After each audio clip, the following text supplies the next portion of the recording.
ماہ سے نیب کی قید میں روزنامہ جنگ کے ایڈیٹر ان چیف اور Geo TV network کے سربراہ میر شکیل الرحمان کی ضمانت کی درخواست کل سپریم کورٹ میں ہوگی، جہاں پر اس کی کل بہت اہم سماعت ہونی ہے۔ نیب نے 7 ماہ قبل 12 مارچ کو میر شکیل الرحمان کو 34 سالہ پرانے اراضی الاٹمنٹ کیس میں اس وقت گرفتار کیا تھا جب وہ اپنے خلاف شکایت کے تصدیقی مرحلے میں نیب کے دفتر میں پیش ہونے گئے تھے۔ الزامات کی نوعیت بظاہر انتہائی ناقص اور متنازع ہے۔ تعجب کی بات تو یہ بھی ہے کہ میر شکیل الرحمان کی گرفتاری کے دن ہی نیب لاہور کو ان کے خلاف انکوائری کرنے کا اختیار تفویض کیا گیا تھا، اسی دن ہی ان کے وارنٹ گرفتاری بھی جاری کر دیے گئے تھے۔ یہ تمام بڑا غیر معمولی عمل تھا۔ اب کل جسٹس بشیر عالم کی سربراہی میں جسٹس منیب اختر اور جسٹس قاضی محمد امین پر مشتمل بینچ میر شکیل الرحمان کی درخواست کی سماعت کرے گی۔ اس سے قبل پچھلے بدھ کو جسٹس عمر عطا بندیال کی سربراہی میں جسٹس منیب اختر اور جسٹس مظاہر علی اکبر نقوی کی بینچ پہلی سماعت پر ہی تحلیل ہو گئی تھی، کیونکہ بینچ کے سربراہ جسٹس عمر عطا بندیال نے ذاتی وجوہات کی بنا پر سماعت سے معذرت کی تھی اور معاملہ چیف جسٹس کو بھجوا دیا تھا۔ خیال رہے کہ لاہور ہائی کورٹ کے جسٹس احمد نعیم اور جسٹس فاروق حیدر نے 8 جولائی کو میر شکیل الرحمان کی درخواست ضمانت خارج کر دی تھی، جس پر انہوں نے سپریم کورٹ پہ لاہور ہائی کورٹ کے فیصلے کو کالعدم قرار دینے اور ضمانت کی رہائی کی اپیل کی ہے۔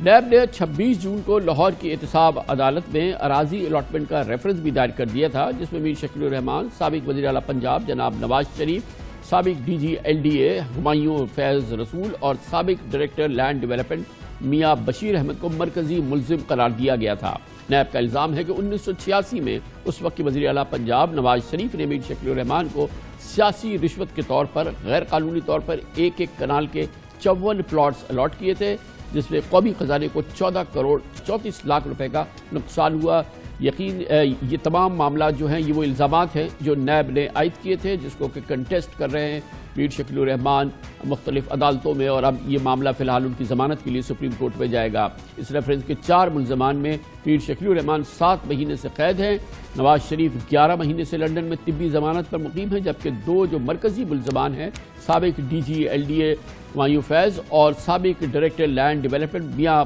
بشیر احمد کے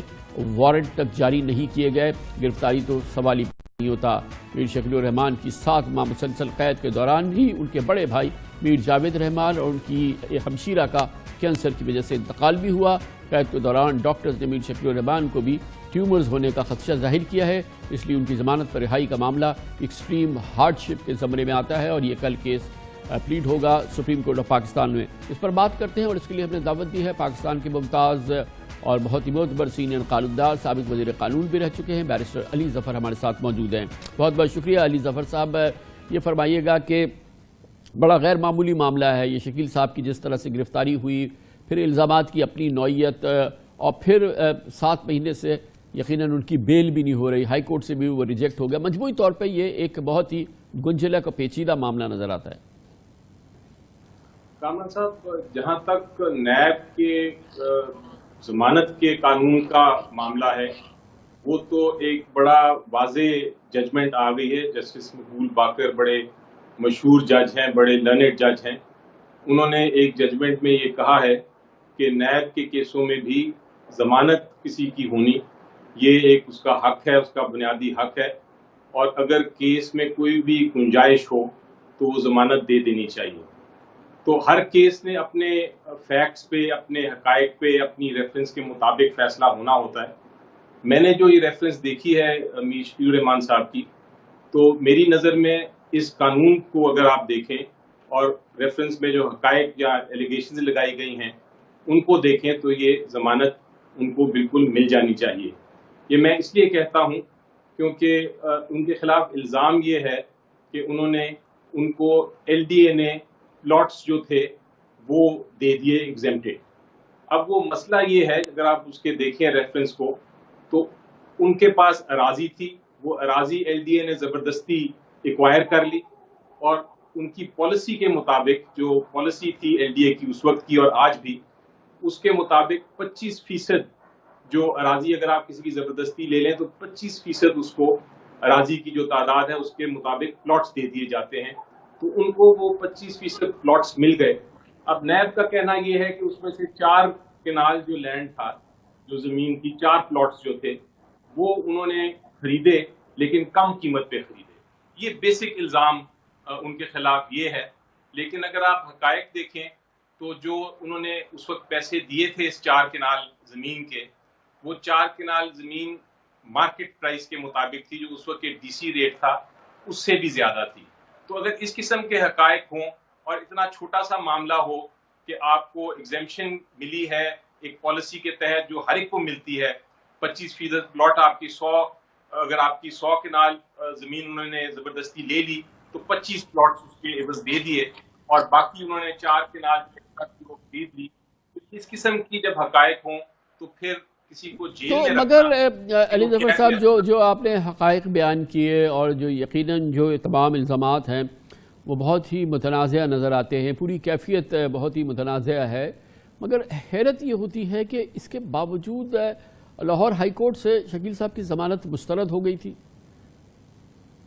کامران صاحب، یہ ہوتا ہے کیونکہ ہر جج نے اپنے جس طرح کا کیس پریزنٹ ہو اس کے سامنے اس نے ان کو سمجھ کے ایک فیصلہ کرنا ہوتا ہے، اور بہت ساری بار یہ دیکھا ہے ہم نے کہ اگر ہائی کورٹ میں بیل نہیں ہوئی تو سپریم کورٹ میں آ کے وہ جو غلطیاں تھیں نیچے ہوئی وہ اس کو